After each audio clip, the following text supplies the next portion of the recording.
Hey, hey, hey. Hey, everybody, how are we all? What's Very up, good. man? What's up, Paul? folks? Sneaking in at the last minute there.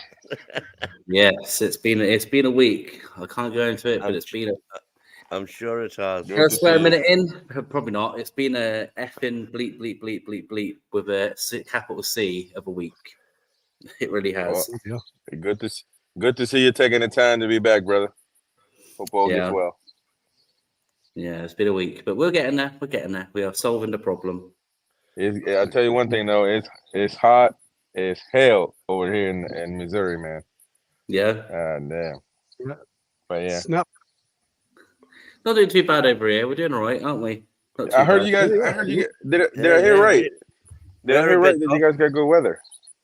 For Yeah, once, it's yeah. gorgeous. Yeah, man, that's fabulous. good. Yeah. Yeah.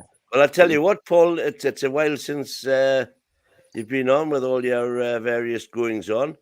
Oh, mate.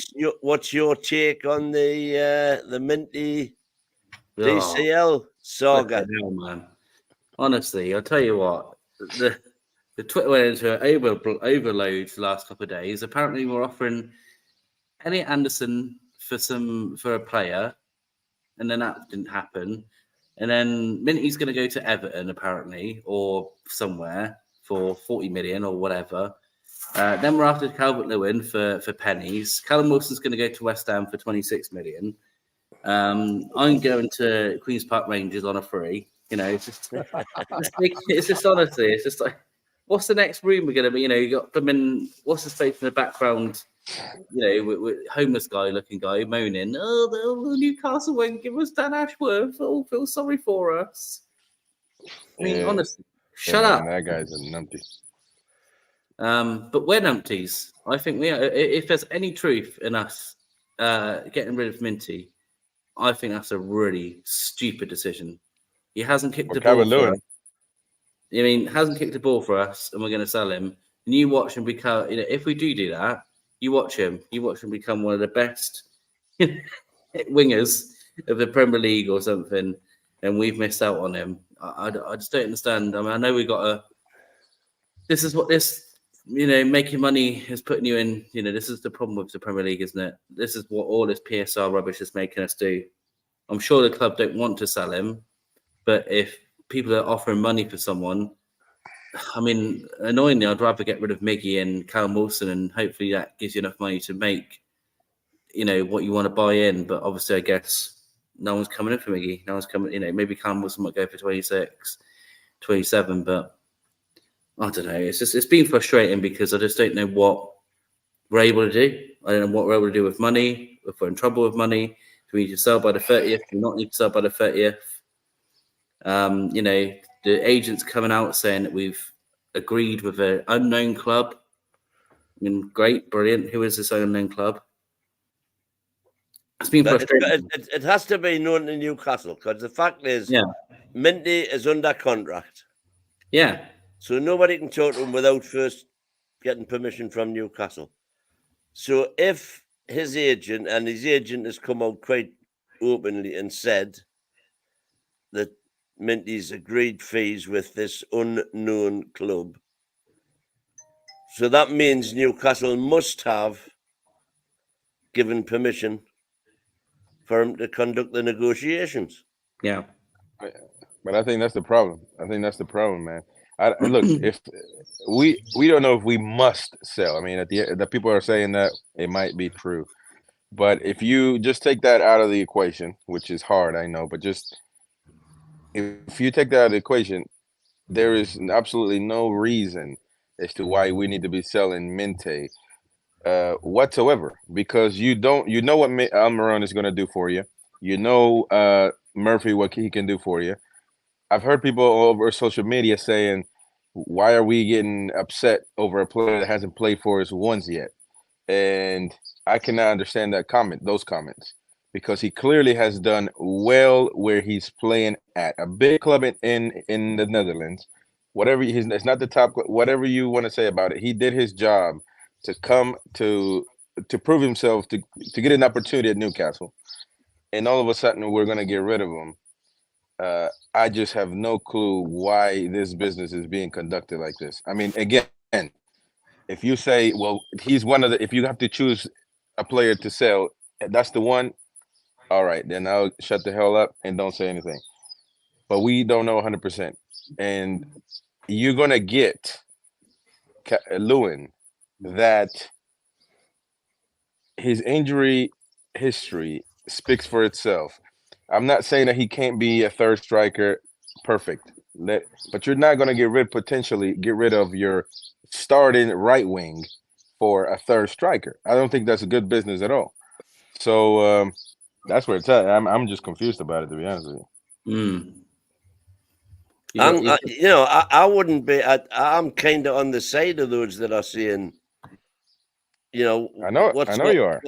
What's all the flack about selling somebody who's never even been? It's a gamble. Whatever you do is a gamble. So you can gamble on not buying anybody. You can gamble on being able to buy somebody because you've sold Minty. And then whoever's buying them, he's got to do the business. But we are not, the clubs that are interested in buying Minty are not the only clubs that have been watching them. We've obviously been watching them all the time. And if we, the way I look at it is, if we are prepared to sell him, then clearly what we've seen, whilst it's clearly impressed some other clubs, it hasn't impressed us. So, don't think for a second that Newcastle haven't been monitoring what he's been doing at Feyenoord, because we damn well will have been. Is it more that, or is it more that he's going to be the one who's going to make us, apart from Bruno and Isaac, I know, but we want to keep them. But is it more that, or more the fact that he's going to make us the most money? Well, I think that. You know what I mean? Like, but by the way, when I say I wouldn't have any objection to selling them, I wouldn't be selling them for 20 or 25. No, God, I agree. There's 40 million. I think 40 is probably a bit steep. But you certainly want to be north of 30 for a thing about that's the thing. I mean, look at what you pay for. You pay for potential. I mean, Isaac. When I know it's not the same thing, but when Isaac came to us, he was not scoring millions of goals, but we paid for the fact that he could. We paid over the top for him because of potential. Minty's another one where he's done well in the league, and there's still that chance he could fail. You just don't know, but there's a chance that he become good, and you have to think to yourself, like, what is this player worth to Newcastle? Is he worth 25? Which I think, I agree, way too low. 40 is probably a bit too. It's a big risk, but players go for more with less stats than him. So I guess you got to be fair, and I don't know whether, if Everton are the mysterious club that we're doing business with, are we going to try and say, like, okay, you have him, bit of money, and we'll take Calvert-Lewin or something? Which can you honestly, do you honestly believe that it's Everton that's seriously contemplating paying? Well, the reporter said it was a club in Merseyside, so I guess it's between them and Liverpool. Oh well, I haven't seen that. I've seen Dortmund mentioned. I've seen Marseille mentioned. Yeah, there's more clubs in the as in the Premier League. Brighton have come in now. Yeah. So there's lots of European clubs. There's lots of obviously English clubs that. Yeah, but his agent is saying agreed terms with an unnamed club. An unnamed club, yeah. And I can't remember. Was it Lee Ryder that said it was a club in Merseyside? Was it Lee Ryder that said that? I don't know. I didn't see that. It was. I saw it from a report that was. I wouldn't say an ITK, but you just don't know where he's got the source from, because I've been scaring it all day, and he's the only one who's put Everton, if I'm honest. Okay. Right. So I don't know where that's come from. Like I said, I'm not. I mean, the way I look at it, I mean, there's a part of what Beer Viking, they said, to be a top club, you have to do this sort of thing. It is what Chelsea do. There's people that haven't touched a ball at Chelsea, and they sell them for phenomenal money. And I get it. I get the understanding of it. But Newcastle aren't where Chelsea are right now. We don't have 50 players on our books. That's true. I totally agree with you, Paul. But the way I look at it now is what scuppered us last year from getting into Europe. I mean, let's cut to the chase. We just didn't have a quality in depth. And I think what he's trying to do now, he's trying to build blocks to give us that depth to move forward. Now, I know a lot of people are saying, well, these aren't superstars and stuff like that. If you look at Man City, it took Man City 4 years to start throwing the big names into the hat. Yeah. You know what I mean? So but we've got to start looking at it. We're not anywhere near as big as Man City, and we didn't have their riches to work off. We are under this scrutiny, this financial scrutiny. So we've got to take small steps first to build the basis of the squad, and then maybe bring in the 2 elite players that we're expecting. But I think a lot of frustration, and I'll be honest with you, a lot of the frustration as we speak is the fact that look, we're looking at the likes of Minte going and not the likes of Almiron going, or these lesser players that aren't really going to feature much going forward. And the problem is with the likes of Almiron, I can't see him going anywhere apart from Saudi, and the Saudi leagues don't start the transfer until the 17th of July. So you're not going to hear a lot until these other transfer markets start to open up. This is the beginning of a long period. We're not even into July yet. So, going on what Darren Hill said, sometimes we're going to have to take a gamble. And I'll go back to what we did with Tony. Remember when we bought Tony from Northampton, cost us 250,000. We loaned him out year after year after year, never really kicked a ball for us. And then we sold him for 750,000. And look where he is now. If we were to go and buy him now, you're talking the best part of £60 million. It's a gamble. And it's a gamble that sometimes you have to take a step backwards to move 3 forward.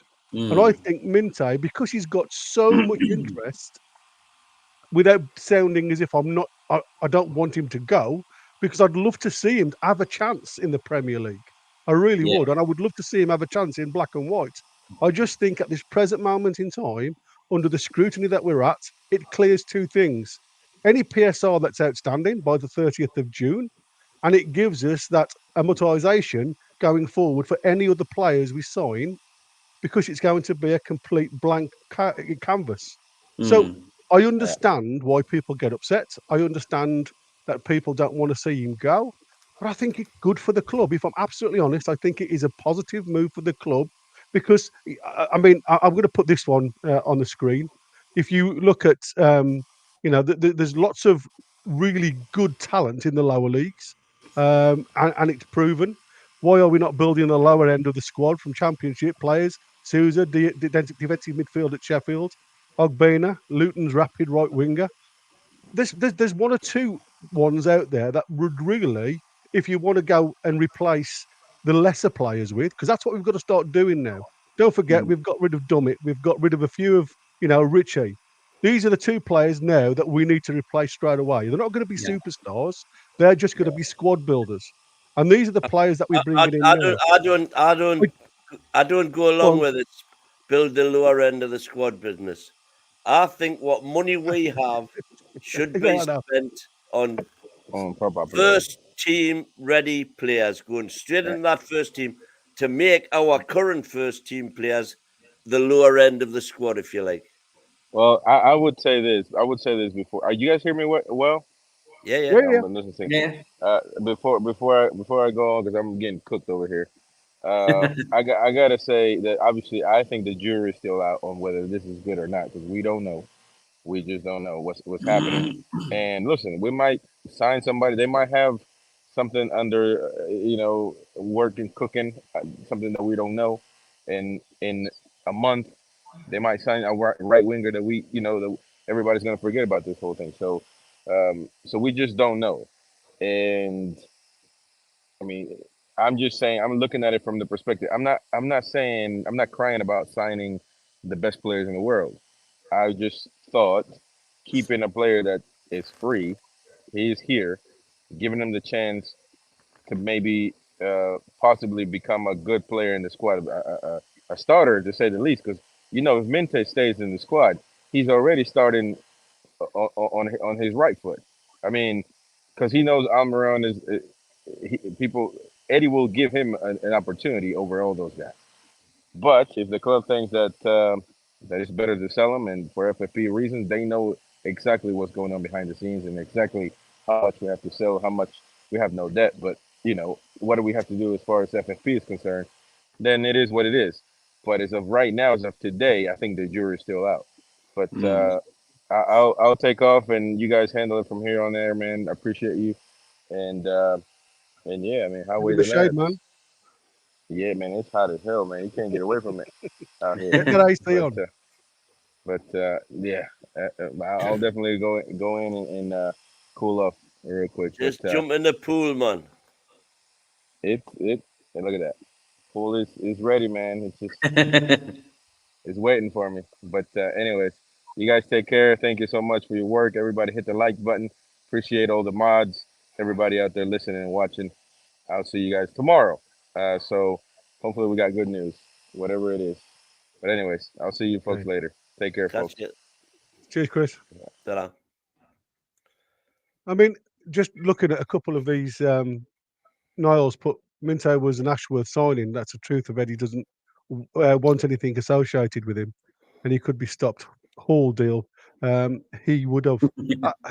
There's a part of this that I don't know about that. Normally, I am.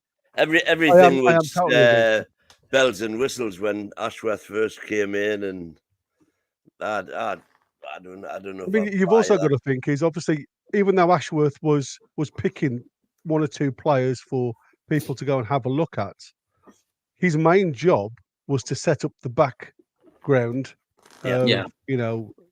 Nixon and Andy Howe. He was getting them on board and showing them the way to go forward. So a lot of his time wasn't picking up players. Yes, I'm sure he had a hand in a few, but it was more the fact he was building the background forward, wasn't he? So I don't really look at that one as a thing. Jamstasher is Minty plays a position where we need to upgrade. Yeah, absolutely. So if we sell him, Eddie and his brother better have a much better winger than Miggy coming into the later window. But like I said, you're not going to get rid of Miggy if his plans are going to Saudi, because we know that the Saudi just doesn't open until the 17th of July. So we have got to be a little bit patient, and we are right at the start of the window. And because of obviously the Euros being on, a lot of it's going to be tied up. It's going to be the small end at the start going forward, isn't it? And that's why I said you've got to fill these gaps with players that are available to talk to now, before all the other big teams that are obviously looking at all these players. Because, like I alluded to a few months ago, when we started all this talk about the transfer window, the 50 million mark and under is where a lot of the Sharks are going to be feeding from. Yeah. Anything that's on a 1-year contract now is going to be pulled, and that's the way we are, because not everybody's got the 70, 80, 90, 100 million pounds to throw at people these days, unless you're Chelsea. I know. Where are they getting all this money from, man? Oh, I don't know, mate. I don't know. Selling hotels and whatever the hell well, they ain't got no more hotels to sell. I know. No, can't we build some dodgy hotel and sell it or something? Come on. Can't we sell can't our owners sell what do they own? Formula One. How much is Formula One worth? Can't they sell that to someone? We can use that. I know. I mean, it's all up in the air, and I think this is the big thing now. It's like I said, I would hate, and I really would hate, Minte to go to a Premier League side and see him really do well. I hope he does well wherever he goes, but I just think it's just our bloody luck for him to go and blossom to any other club, and we all go like we did with Tony when he first started to, find the back of the net. We all like, oh, what did we lose there? Yeah. And it's always those ifs, buts, and maybes, isn't it? I was in the chat yesterday. I was having a bit of a ding dong with DX, and he said, "How many players, teenagers in the Eredivisie who've scored 11 goals in the Eredivisie have gone on to be world beaters?" because I said, you know, the fact that somebody's a whiz kid at 19 doesn't mean they're going to go on to be a world beater. So it took a bit of deep diving, a lot of deep diving, trying to. I tried Googling top scoring teenagers in the Eredivisie, and then you all you get is one season.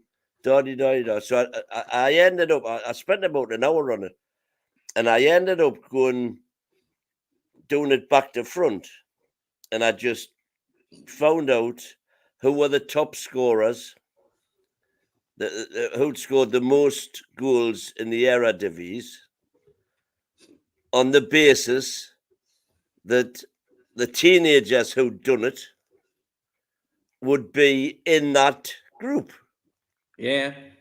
And there are literally dozens of names. There was more than 20 names in the top 50 scorers in the Eredivisie who I have never heard of.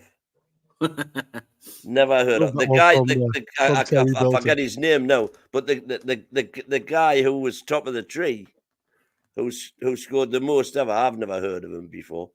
So because you score goals in the Eredivisie does not necessarily mean you go on to be a world beater. Of course, there's a couple that did, you know, Cruyff's there, obviously, and Johnny Rep and whatnot. But they are few and far between. And if you look at the players who have come out of the Eredivisie, sorry, that just tickled me. I'll give you one for that, beer. Awesome. If you look at the ones that have those Netflix documentaries in a couple of years, yeah, exactly. The majority of them are imports.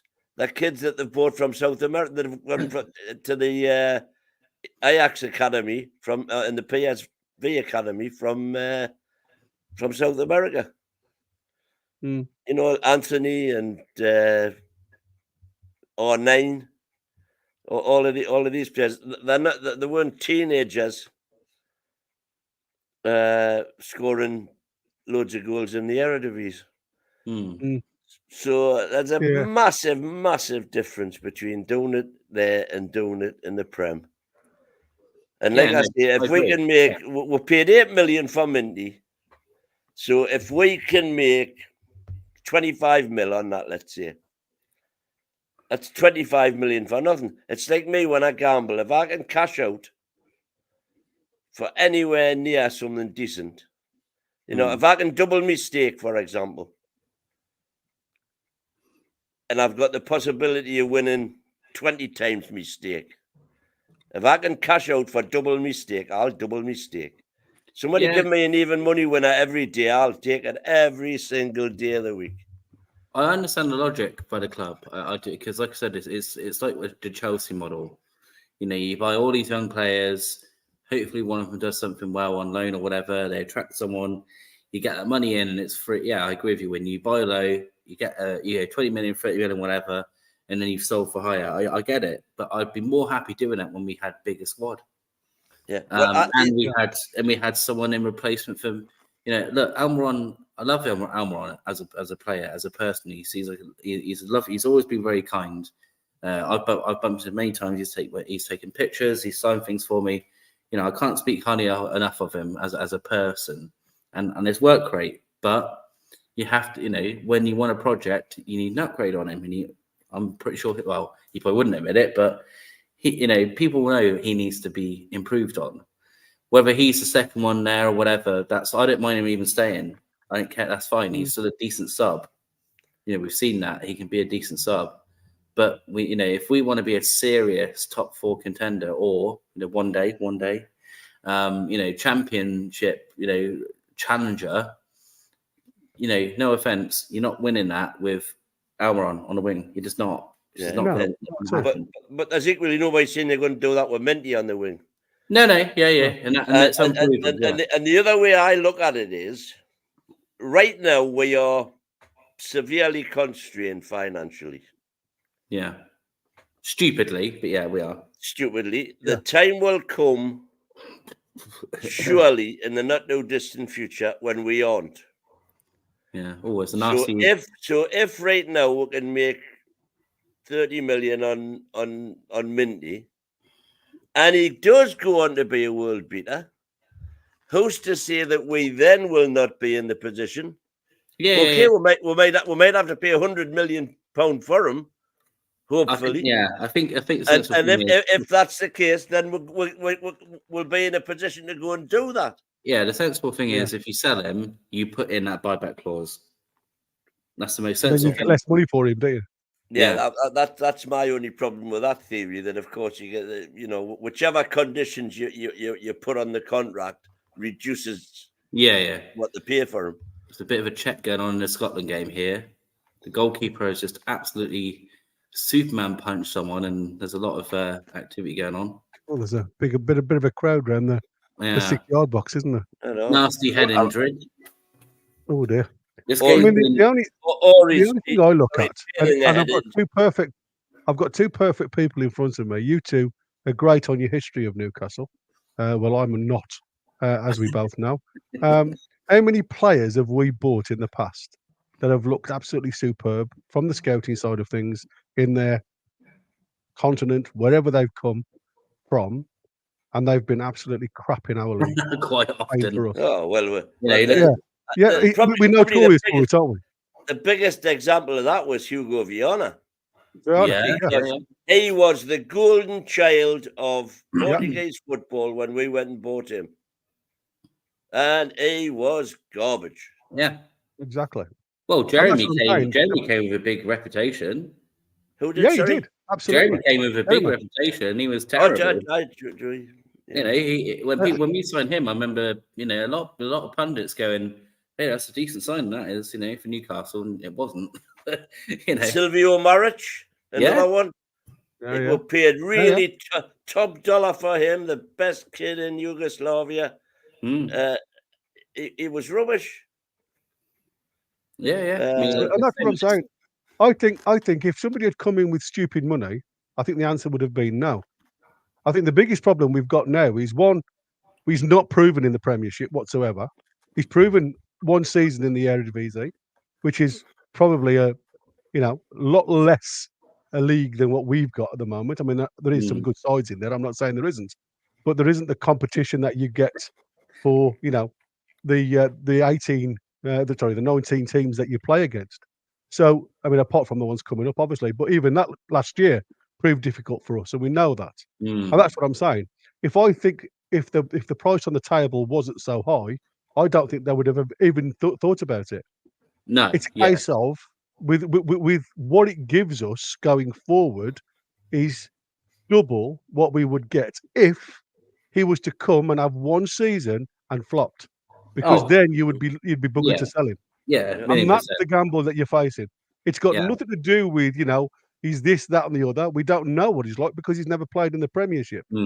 But you've only got one season. It's one of them do or dies, isn't it? And if he comes and flops, you're lucky to get 15 million for him. And that's the thing. There's a lovely comment by Michael there. You sell a rough diamond to keep hold of the crown jewels. Yeah. Very apt. But if by selling him it means we can hang on to Isaac and Gordon and Bruno, so be it. And there's a new name there in the chat. I haven't seen. Had anyone seen Terry Bilton before? Good evening, Terry. Thanks for joining us. I don't recall his name. Not a new name on me. PSR annoys me. You're not the only one, kid. Yeah, absolutely. And I think that's where we're at with this guy. I mean, I think the problem is at this present moment in time, I think he's gone. I think there's no way, with the amount of interest we've got coming in, he'll be gone. And that's what we've got to face. And I think this is where we've got to stop this little bit of loyalty going forward and emotion, if you like, because we've seen what he can do in the Eredivisie, and we like what we've seen. He's very forward thinking. The biggest problem I've seen with him playing for Feyenoord is his tracking back.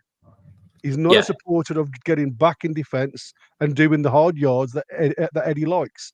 And I think that's the other thing. Eddie doesn't just like, Eddie insists on. Well, yeah, exactly. But what I'm saying to you is, I think that's probably got more to do with him being sold than the Ashworth question, whether it was an Ashworth buy. I just don't think look, he just. he's a good player and brilliant. Who cares if Yeah. done it? You know, that'd be so petty and so stupid. I mean, that'd be like me falling out of a colleague at work and going, "Well, I'm not working with you because I don't like you."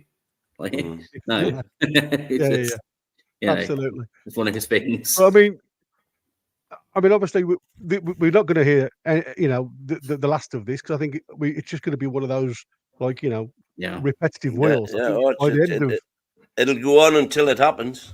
Yeah, absolutely. And Paul alluded to, you don't know how much is true and how much is just people throwing stuff out there just to get likes and that's views. the thing. I think the thing that pissed more people off. I know the Minty story did annoy people, but the one that annoyed them more was the potential. Now, obviously, we don't know if it's true, but the potential that we were looking to, have as a clause Elliot Anderson, and people were like, "Hang on a minute, like this guy has come through. He's done well and he's looked very strong for us, and okay, we're looking to bin him off to get a player." Like, I mean, no one's saying that's true. Well, it's only one journalist that said that's happened. None of the other people that I trust have said there's any truth in that. I think Luke Edwards actually came out and said that there's been a bit of panic since that story came out, and Elliot Anderson's camp have been very quick to say they want to obviously stay with Newcastle. So that's good. That's good to hear from my side of things, because I'd be pretty upset for him to go, especially for, again, no offense to the chap from Wolves, but it's not a signing that fills me with great excitement or. But on Elliot, I would be far more upset. Yeah. If we let Elliot go, than if we let Minty go. No, I agree. Yeah, 100%. Because Elliot has done it in the Prem. Yeah. And I think he's I think he's going to be a great player. Yeah. Where he's going to fit in. But this gets down to having the squad. I would have I would never have any qualms at all about Elliot coming off the bench. No. I totally agree. But I think the biggest thing you've got with the Elliot Anderson, I mean, I know Paul was saying there was a couple of reputable people come out with the swap deal, but like you're absolutely right.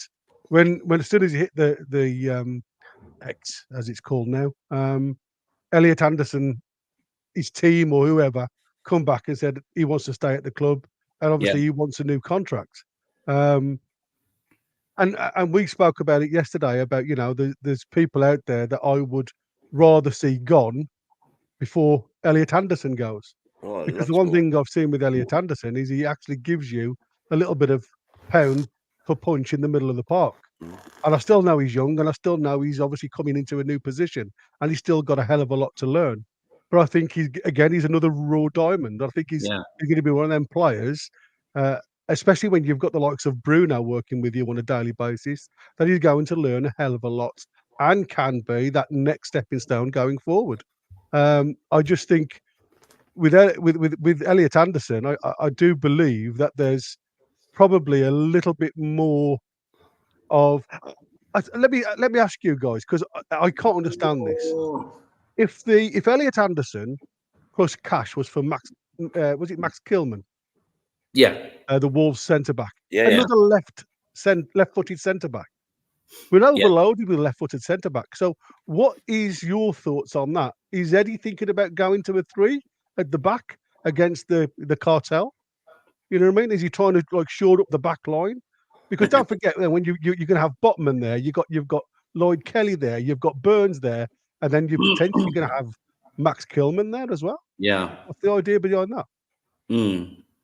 Like I say, he's a decent player. I mean, someone said, I think it was Bear said he's a good player. I'm not saying that. It's just, my worry would be that, getting rid of someone who's a prospect for the future in Anderson.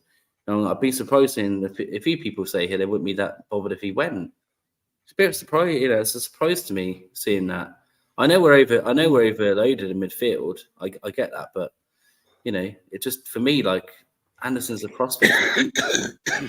That was the other thing. The other thing that Dom and I were chewing the fat about yesterday was, you know, this is going back to the old days where we sold Gascoigne, Beardsley, and Waddle. But there's a huge difference between selling them and selling Minty. Yeah, they were established, proven players in the first team at the top of their game, and they all went for near world record transfers. Completely different to selling Minty. And that's the thing. I remember I saw, and we've had the story before. Sorry, but you know, we all got sold the whole prospect of Ronaldo Aarons. Mainly people will remember him.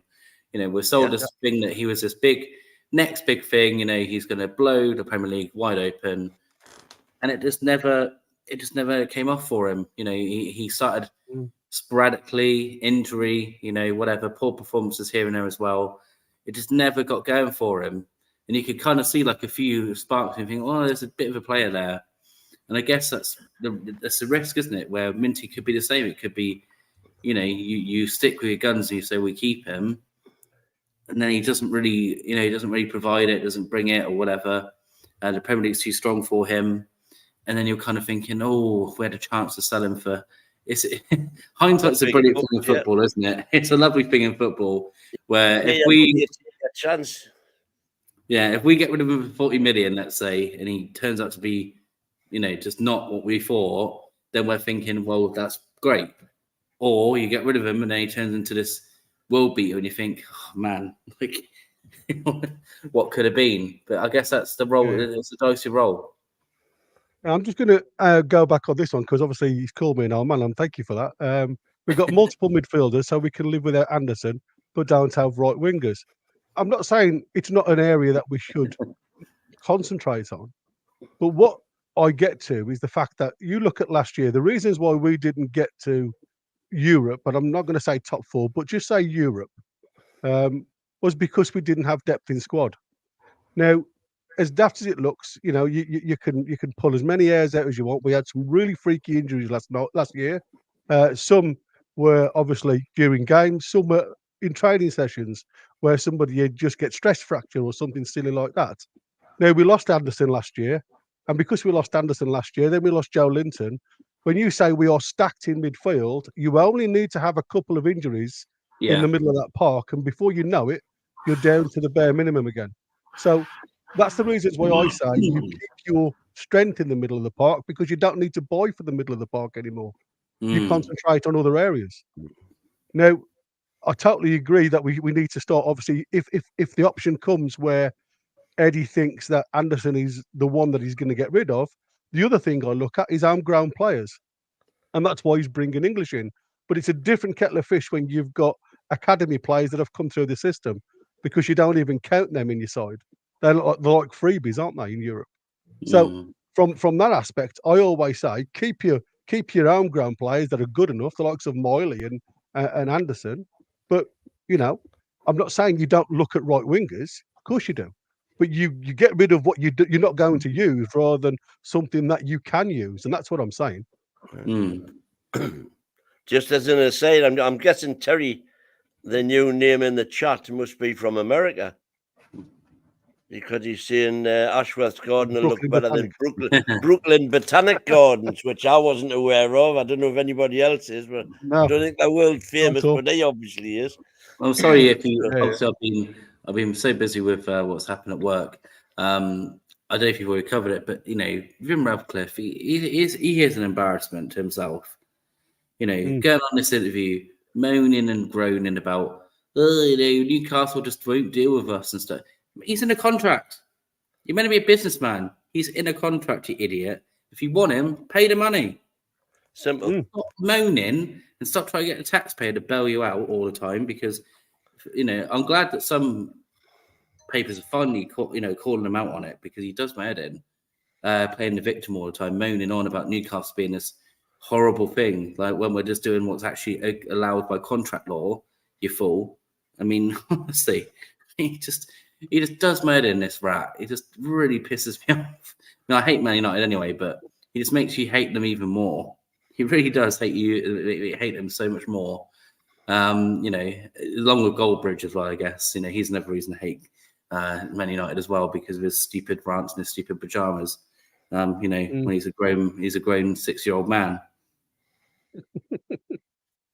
I mean, the one thing that really peed me off with Ratface. I mean, it's more the fact that he's gaslighting the media to make us look bad. Yeah. Now, you know what really peed me off was obviously it's all rigged and fixed. It's probably been chopped so much, that interview that he had with whatever was it, Bloomberg or something like that TV at the time. Yeah, something like that. Yeah. Where he was obviously saying about, you know, he hasn't got the staff on board to work in the right manner, blah blah blah. But nobody, not the presenter at the time, who interviewed him, didn't say, "Well, is it true that you actually did it behind closed doors without the club knowing about it?" Yeah. You know, there was no serious questions going on. It was all me. Oh, look at me! I'm this, I'm that, and that's what really drives me insane. Is the fact that, you know, he was part of the 14 that stopped us getting any players from the Saudi league when the option was there. He was the one who said, no, you know, you can't have this from the same team that your owners own. And then what does he go and try and do? He tries and gets a player from Nice who he owns, and now he's moaning about it because he can't come. I must admit, for Newcastle, it's a player that we need to go and have a look at, to be fair, because he's a very good player, and his name eludes me at the minute. But that's the thing that really hammered me. It really got on my nerves.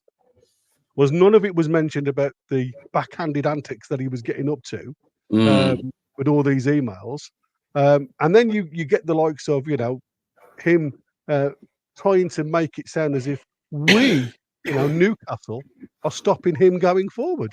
We've sent him on garden leave. It's up to them now to come and pay the money that they owe us. It's simple as, you know, if they cough up, you know, and it makes me laugh because obviously I didn't realise how close this lad is to Ashley, because he's literally got deep pockets and really short arms. Yeah. Apparently, for Christmas, you know, the club outing, he made all the people that work for him or something get their own transport to the gig. You know, the Christmas do. He stopped all the buses or something stupid like that. I was reading. Again, I don't know how true that is because you hear so much banter online. But it was just the fact that, you know, it looks very much like this lad, as much as, you know, depending on how many millions he's got, he will try and get blood out of a stone. And he's just going to obviously hold us to ransom to a degree by doing a bit of gaslighting in the media to make us look bad. And it's turned literally 180 in his face. And we've just gone, get on with it. Yeah. The choice is yours now. And interesting segue, because you mentioned the emails there that, you know, sort of showed that Ashworth had been in cahoots with Man United. But I saw a report this afternoon that the kid who got all the Man City emails, which led to them being found guilty by UEFA, has now apparently got another 668 emails, which prove conclusively that Man City were up to no good from the outset.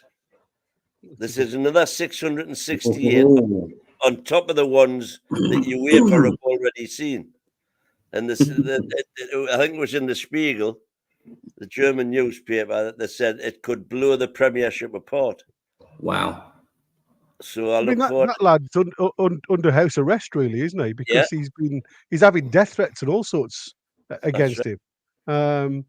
So you know, I mean, obviously, it's not just about Man City. I mean, he's obviously produced and hacked a lot of European clubs in the past. Hence, he's in hiding now under, like I say, police guard, I would imagine. But you're absolutely right. I think we are going to see a little bit of a crumbling City in the months to come, regardless of the next 7 days of whatever comes from the initial talks that Man City had with the Premier League, and it'll make you wonder now.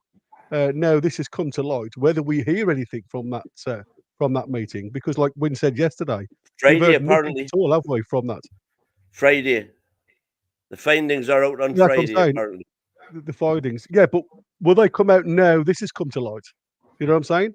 Will they hold I back see what you mean. Because how they've managed to keep the lid on that, as I said yesterday, it's quite astounding, really. It is, absolutely. It is. I reckon if they hacked Southgate's computer, they'd find his one tactic. What, Pep's one tactic? No, Southgate. They hacked his computer. They'd be like, "Oh, you said he got one tactic and no clue." Okay, we figured him out. I wasn't aware that he had one even. I mean, this guy again. Sorry, I'm sure you talked about it already, but my God, I mean, he stunk out that building. So did England. I mean, you know, as much as Gareth does deserve pelters because his tactics are shit, but some of his players as well deserve calling out because they didn't play good enough. And I'll tell you that picture of Gordon and Cole Palmer sitting next to each other, that sums up the tournament so far for me. These two must be thinking themselves, "Are you kidding me? Like we've both won a championship for England. Yeah. Literally won a trophy for England. Gordon was top scorer and playing the tournament. He can't get on the pitch. Yeah. I mean, it's just. I mean, who knows? Tuesday, is Gordon starting really, or is he going to put bloody Bowen and Bluminese on? Well, I mean, what other international side starts a tournament with 3 right backs on the park? Yeah, plus 10 minutes and an injured left back. As I said, 2 out of position, and it now looks like Shaw's not going to be fit to play a game in the tournament. What was the point in taking him? What was the point in taking him, Southgate? It was the gamble. And the one and only left back at that. I mean, natural left back. I mean, but how many have we got in England at the minute? You know, I mean, Christ, it should have been there. I'm not even just being biased, but you know what? It would have been worth taking a gamble. Oh my God, it just hit the post, Hungary. It would have been taking a gamble, taking Lewis bloody Hall. I'm not even kidding. Like, take a gamble from Hartlepool. Do you know what I mean? Take someone. I'm hoping this is just going to be the biggest firework in the world. The England team right now. It is. And right now, we've just lit the fuse, and it's just smoking its way down. And in the next round, we're going to blow everybody out. We'll scrape through Tuesday somehow, 1-0 or something. It'd be a horrible result. It'd be awful football. And then we'll get, I think, is it right now because Switzerland are winning? Right now, if we win the group, it'll be Germany. And we're out. That's us gone. Bye. Thanks for playing, England. Bye. So is it worth just drawing? If we find out that Switzerland are topping the group, which it looks like they're going to be doing now. Yeah. So Germany will be second. Yeah. So is it worth us trying to engineer second place? I don't think we need to engineer Switzerland it. Instead. But doesn't that mean France? If we come second. I think it does. Oh, it's 1-1 Germany actually now, apparently. What does that mean? Who is it? Does that mean Germany go back top? It stays as it is, doesn't it? Germany are top, yeah. They stay top. No, we need to win. If we come second, we'll play the top of that group. Okay. If we win the group, who do we get? Switzerland. Switzerland, yeah. Well, I wouldn't mind that. No, it's 1-1. I wouldn't mind that. I'd be all right. But again, like, still enough. Wouldn't put past Switzerland to beat us, to be fair. Oh, Scotland. I'll tell you what, Scotland have been poor. Sorry, Scotland. Just every ball is just getting out of play. It's just been a lot of rough and tumble, hasn't it? There's been no quality play, if you like. It's just been fighting for scraps. But I mean, to be fair, that's for both teams. It's not just for Scotland, from what I've seen. No, Hungary have not going been on. Obviously, going on to a little bit more. There's obviously reports come out today, and again, this is a substantial one, that Tammy Abrams, Roma want rid of now, and they're looking for 20 million. Now, would Tammy Abrahams be somebody that you would prefer rather than DCL? If I was given a straight choice between the two, I would have Abraham. Yeah. Yeah, I mean, he pulled up. He did really well under Mourinho. Like he kind of came into his own under Mourinho. He did really well. So he's someone who stays fit. You can argue the same about DCL. You know that when Abrahams had a decent manager, he became a decent player. The same as when DCL had Ancelotti, he became a decent player. Yeah. So no, you're absolutely right. I mean, it just seems really strange, isn't it? That the fact that all of a sudden now, you know, a lot of clubs are starting to say, listen, you know, if we can get 20 mil for you, you can go. And again, this is this market we were saying about, you know, the under 50 million bracket. And I agree. I mean, I think Tammy Abrahams, if he's willing to play second fiddle, and I think that's the biggest thing, you know, whatever contract negotiations goes on between DCL and us negotiating wise, he's going to play second fiddle to Isak. Whoever comes is going to play second fiddle to Isak. Now, again, I don't know how true this is. Does any of you two know what our first initial payment, bid was for DCL? No, probably 10 million. 7 million. 7 million. I mean, you know, in all honesty, I think that was just taking a pee. You know, I don't know how true that is, but 7 million just I thought was good old McTominay. That was that's Mike Ashley tactics. That Absolutely. What you're looking for it? What you're looking for him? About 50. We'll give you 7. Hello? I mean, it made me laugh. It did make me laugh when I saw it. Now, you hit this nail on the head the other day when you was talking about Casemiro potentially going to Saudi for 80 million. Oh Christ! If you know, rumourville again that we are getting rid of Wilson or Wilson wants out, and I say we are getting rid of Wilson because I don't think anybody in the right mind would say to Wilson, "Go." I would offer him another year, maybe another 2 years. On his contract. I know he's injury prone, but he's guaranteed to double figures in the Premiership. He's known for that. He's fit. Year in, year out. He's going to get you at least 10 goals. And for me, you know, any small club that's coming through, and I'm saying the mid-table teams, your Fulhams, your Wolves, etc., those type of teams, I think if he goes for anything like what we expect him to go, like 15 million is what has been put out there, I think he'd be an ideal buy for them because even though yes, he's a bit dubious to the injury, the same as DCL's a bit dubious to injury, but he is guaranteeing you at least 10 plus goals a season if you can keep him fit. And I think, you know, at the end of the day, I think there's going to be a lot of people looking for this guy. But just on what you were saying before, Paul, about Casemiro being worth 80 mil, if Saudi League opens up, what type of price do you reckon we could offer the Saudi League if he decides to go for the money? 200 million if Casemiro is worth 80. 200 million. I mean, fucking hell, where are they getting that figure from? Get out of here. Is he worth 80 million? We can make whatever number we want if he's worth that. We can say that Callum Wilson scored more goals and he's been involved in more creative chances, and we'll get 150 million for him. I mean, Christ almighty, that's a ridiculous amount. But you see with Callum, I wouldn't bother giving him another contract. He's got a year to go on this one.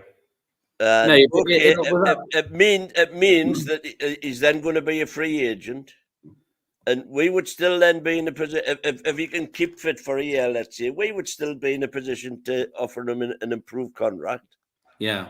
Oh. And by not selling him, what's it costing us? If you're saying we're going to get 15 million for him, it's costing him 15 million plus another 5 million wages for the year. So that's 20 mil. To me, you can't buy 10 Premiership goals for 20 mil. Would you buy West Ham's offer of £26 million off them? Because allegedly that's what they've offered us, 26 million. Yeah. 36 million. 26. 26. 26. No. I'm Okay. saying for 26 million, I would take 26 Yeah. because that's you six That's in a front. decent- But I wouldn't take Yeah. 15. No, yeah, I agree. No, but I mean, for me, we bought him for 20 million. I'd take 20 million because it's cost us nothing. In actual fact, because obviously he's coming towards the end of his Oh, I hope something's just happened. Hungary have just scored. Hungry. both Oh, got dear. them. Oh dear. What did I say to you, Win, before we come on air? When we were in the Oh, green room? last minute of the Could have game. took What did I say 1-0. to you? The Yeah, I last wish minute of the game. I wish I'd have took 1-0 now. And to me, you see, I always think now he owes us absolutely nothing. Yeah, because he's coming to that end of his contract. So on his annotation, he's actually, it's 20 million in the bank, isn't it, for us? Yeah. So I would just say, if anybody comes in for 20 million, all the best, son. But you're right. I mean, he's worth 10. It's worth 10 goals. 20 million is worth 10 goals. And for any team struggling for a striker, he's ideal. As long as he stays fit, and players are going to get injured, but his injury record with us is absolutely abhorrent. Yeah. Yeah. Be his little podcast buddy. What's sorry? Oh yeah, Antonio. Yeah. Be little podcast buddies for West Ham. Well, that's West what I Ham, said yeah. yesterday. He's going to Yeah, West yeah. Ham so he can knock his podcast buddy out the team. Yeah. Who, by the way, had a good game for Jamaica yesterday. Did you watch that this morning? Yeah, he had a goal disallowed, didn't he? He did, aye. Good goal. Yeah. And also, earlier on in the chat, there was someone saying we should go for Lepadusa from Peru. Well, Yeah, I'm going to put that on now. Right. Well, he had a stinker for Peru. He missed 3 sitters. Aye. He's a workhorse. They ended up replacing him, I think, with another. The combined age of the Peru strike force was someone about as old as me. But I was taking the piss with Chris at the time. But the other I've thing never heard of this, lad. Venezuela beat Ecuador last night. Earlier was this morning. Yeah. And Rondon, what a game he had. He got played a match, didn't he? Did he get man of the match? Did he? I don't think he know, got but man of the match, he had a hell of a game. Yeah. Pretty sure a picture of him. I saw a picture of him with a trophy. Man of the match. Yeah. So I'm enjoying that. 11 o'clock tonight, USA. Yeah. Well, sorry, Scotland. You have been knocked out by Hungary. Home before the postcards. Yeah. Sorry, right, lads, Ian, if you're in. Paul, because obviously you haven't been with us for because you've had issues. Sorry, yeah. Is there anything that you want to talk about while you've been away? Is there something that you've really been itching at the back of your mind that you want to get off about the main things that pissed me off? Like I said, the Ratcliffe stuff annoyed me. The England performance really pissed me off because oh god, that bloke just does my head in. And that quote, maybe we can talk about it very quickly. That quote: "We haven't found a replacement for Calvin Phillips. We haven't found a replacement for Calvin Phillips." Yeah, I mean that was shocking. Frightening, wasn't it? What the hell are you talking about? I mean, if memory serves me right, the last time Calvin Phillips played for England, he sat on the bench. Is that right? He did. I mean, that is the scariest thing about Gareth Southgate. That's his worry. Well, I will be honest, mate. I thought at the last World Cup, I thought Phillips was better than Rice. I thought Rice was non-existent. Yeah, I mean, Phillips was fine, but again, like Phillips was fantastic. You can't, but we're thinking about you've got Jude Bellingham, you've got Phil Foden, you've got Gordon, you've got all this amazing attacking talent, and you're worried about Calvin Phillips. Brian saying what time USA tonight? 11 o'clock, mate. 11, yeah. I mean, like I said, we'll probably scrape through Tuesday. We might even scrape through Switzerland now because we're going to get Switzerland now in the next round if we get through.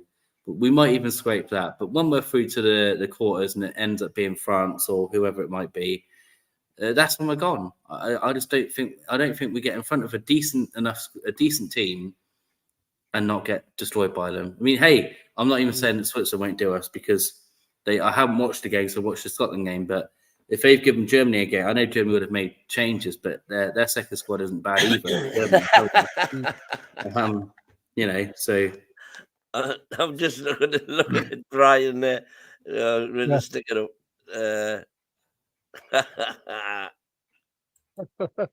Imagine this, guys. Fabian Sharp puts us out with a screamer. I'm like in Pickford too. Always do for England. I feel dirty now.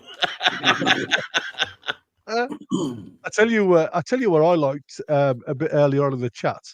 I did highlight you when you were talking, Paul, but it was a cracking comment, and it was, I don't know whether I can see it now. I did blooming put a star next to it to go back to it, but obviously, as always, with my dodgy mouse, it double clicked it and didn't do it. But what he said was, and I can't remember who said it now.